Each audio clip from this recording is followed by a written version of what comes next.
Salut à tous, Aladdin est une critique manifeste de l'islam et je vous explique pourquoi. Dans les grandes lignes, Aladdin parle d'un no-name, Monsieur Personne, un voleur d'ailleurs, qui, grâce à une puissance surnaturelle, devient le boss. Aladdin signifie l'ascension par la foi, ou l'élévation par la foi. C'est pas des conneries ce que je suis en train de vous dire. Aladdin signifie l'élévation par la foi. Alors là, je vous arrête tout de suite, il s'agit d'une théorie, vous trouverez ça nulle part, hein. Personne ne vous le dira ailleurs. Ça, c'est une théorie que je partage avec vous. Pour moi, c'est très simple. Aladdin, c'est Mohammed. Le génie, c'est Allah. Et la lampe, c'est le Coran. Et de quoi parle Aladdin ? D'Aladin, un jeune voleur qui découvre dans une grotte une lampe qui contient un mystérieux génie qui allait faire de lui le boss de la région. Et outre le fond de l'histoire, qui est un copier-coller pour moi de l'histoire de Mohammed et de l'escroquerie de Mohammed, je me repose sur une source particulièrement importante. C'est un hadith sahih qu'on trouve chez Muslim et Bukhari et qui met en scène Aïcha qui explique à Mohammed que Allah est à ses ordres et qu'il cède à tous ses caprices. Puisque, dans le contexte, Mohammed veut se marier avec une femme, encore une de plus, et comme par enchantement, Allah lui sert le verset qui va pouvoir légitimer ce mariage. Vous trouvez ce hadith chez Bukhari et Muslim, c'est un authentique qui dit « Je ne vois ton Seigneur qu'à se hâter à satisfaire tes désirs ». Attention, ce hadith est très intéressant puisqu'il parle bien de tes désirs. Aïcha avait parfaitement saisi son mari est prophète. Elle n'a pas juste réagi comme ça à la suite d'un simple événement isolé. Et d'ailleurs, en l'occurrence, pour vous mettre dans le contexte, Mohammed est tombé amoureux d'une femme. Cette femme, c'était la femme de son fils adoptif. Il l'a vue se changer dans une tente et il est tombé éperdument amoureux d'elle. Donc cet insatiable a voulu la serrer, évidemment, mais malheureusement il y avait déjà trop de femmes. Le génie de la lampe de Mohammed s'empresse donc de descendre ce verset qui dit « Ô Mohammed, nous t'avons rendu licite tes épouses à qui tu as donné leur dot, celles que ta main droite possède parmi les captives que Allah t'a données en butin, les filles de ton oncle paternel, les filles de tes tantes paternelles, de ton oncle maternel et de tes tantes maternelles qui ont émigré avec toi, ainsi qu'une femme croyante qui se serait offerte à toi. Si, toi, Mohammed, tu voulais l'épouser, c'est un privilège pour toi à l'exclusion des autres croyants. » Imaginez la situation, un jour il y a Mohammed qui va voir sa femme, Aïcha, donc qui doit avoir 13 ans à l'époque. Il lui dit bah voilà, du coup en fait j'ai le droit de fourrer Zainab. Elle dit ouais super, et on peut savoir pourquoi. Il dit bah parce que tu vois voilà, regarde j'ai reçu ce verset cette nuit. Et puis là elle fait non en fait tu te fous de moi, en fait tu te fous de moi, en fait c'est le génie de la lampe, ta divinité, c'est tout.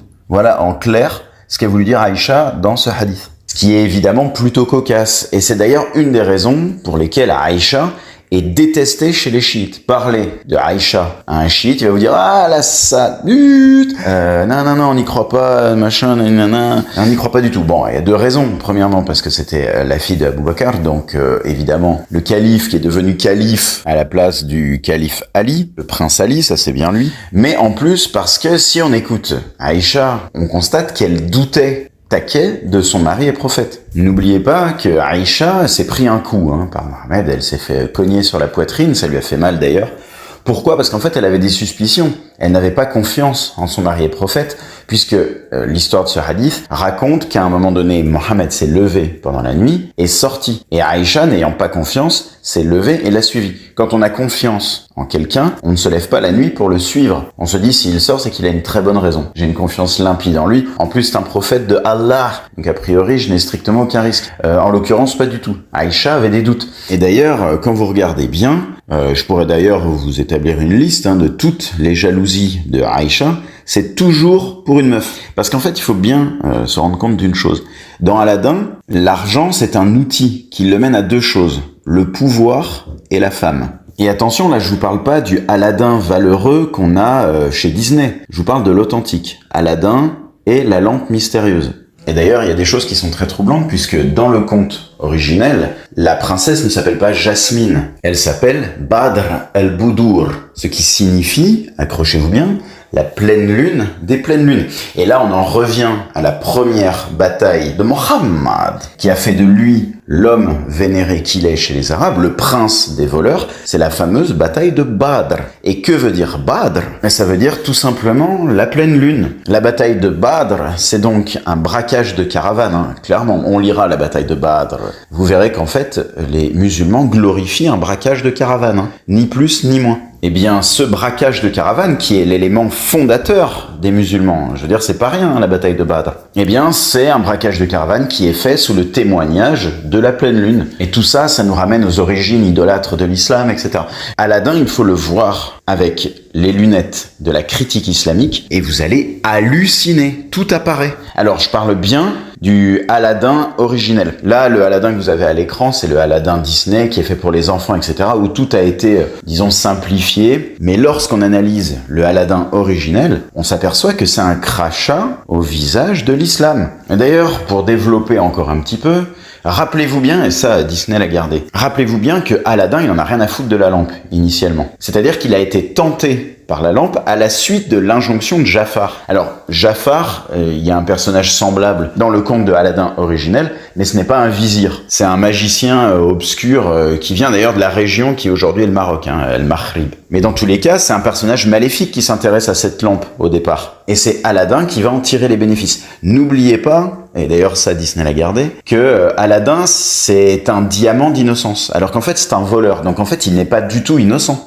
Là, on a affaire à une inversion des valeurs. Un voleur innocent, ça n'a pas de sens, objectivement. En tout cas, nous ici, en Occident, ça n'a pas de sens. Si t'es voleur, t'es coupable, mais t'es certainement pas innocent. Eh bien, dans la logique du conte d'Aladin, le voleur est innocent. Encore une chose, la seule volonté de Aladin dans le conte originel, c'est la possession matérielle. Dans le Disney, il y a des valeurs qui sont véhiculées. Puisqu'à la fin, Aladin dit oui, mais je ne veux pas être ce que je ne suis pas, etc. Je suis simplement Aladin, je ne suis pas le prince Ali, etc. Mais ça, c'est dans le Disney. Dans l'originel, il n'y a absolument pas ça. Il devient le prince, il a des moyens colossaux, hein, et en fait, il achète la princesse, il achète l'amour de la princesse, tout simplement. Je veux dire, il n'y a absolument aucune valeur. Mais bref, voilà, je vous invite évidemment à regarder le Aladin de Disney, également à lire le Aladin originel, le conte, et vous constaterez comme moi que comme tous les contes, Aladin en réalité dénonce. C'est une dénonciation de l'islam, une dénonciation de Mohammed aussi, et entre vous et nous, je vous assure que ça vaut son petit pesant de cacahuètes. Là-dessus, je vous remercie encore infiniment pour votre soutien, pour votre patience, pour votre détermination. Plus que jamais, abonnez-vous à la chaîne, c'est très important de soutenir. Je sais que beaucoup d'entre vous font le job, continuez à le faire, on est déterminés. Sachez que les musulmans likent tout ce qui traite d'islam. Ils ne font aucune distinction, ils like. Pourquoi ? Pour faire buzzer les vidéos et faire de la publicité. On doit être capable de faire la même chose. On n'a pas le choix. En face, on a des gens qui sont déterminés en communauté, ils sont conscients d'appartenir à une communauté. Nous sommes la communauté des non-musulmans. Nous devons nous fédérer également. Donc abonnez-vous. Ou alors vérifiez vos abonnements, parce que YouTube a tendance à désabonner les gens et à ne plus envoyer les notifs. Faites attention, on a l'algorithme contre nous, c'est très important de le comprendre. Faites un petit commentaire, même un emojo. C'est emoji au singulier, peu importe. Un smiley, 2 smileys, 10 smileys. Vous faites absolument ce que vous voulez. Il faut absolument soutenir les vidéos qui exposent les textes islamiques. Moi, je fais mon possible pour en sortir le plus fréquemment possible, pour inonder les réseaux, mais j'ai besoin de vous. Et d'ailleurs, en parlant de vous, sachez, chers amis musulmans, qu'en fait, moi, maintenant, je n'ai plus besoin de vous. Autrefois, je laissais vos commentaires parce que ça nourrissait mon algo, tu vois, ça me flattait l'algo. Maintenant, j'en ai plus rien à taper. C'est-à-dire que quand vous viendrez pour contredire une de mes vidéos, la plupart du temps, vous venez sans aucune source, je vous jarcle. Instant. C'est-à-dire que je ne m'intéresse plus à vous. Maintenant, l'objet de mon intérêt est exclusivement la communauté des non-musulmans, c'est-à-dire pas vous. Et je jure devant Dieu que je vais faire mon possible pour exposer vos textes aux non-musulmans. Je vous en fais le serment, ici devant vous. Là-dessus, mes crayons, au grand plaisir de vous lire, comme d'habitude. Merci pour le soutien, le combat ne fait que commencer. Au plaisir de vous lire.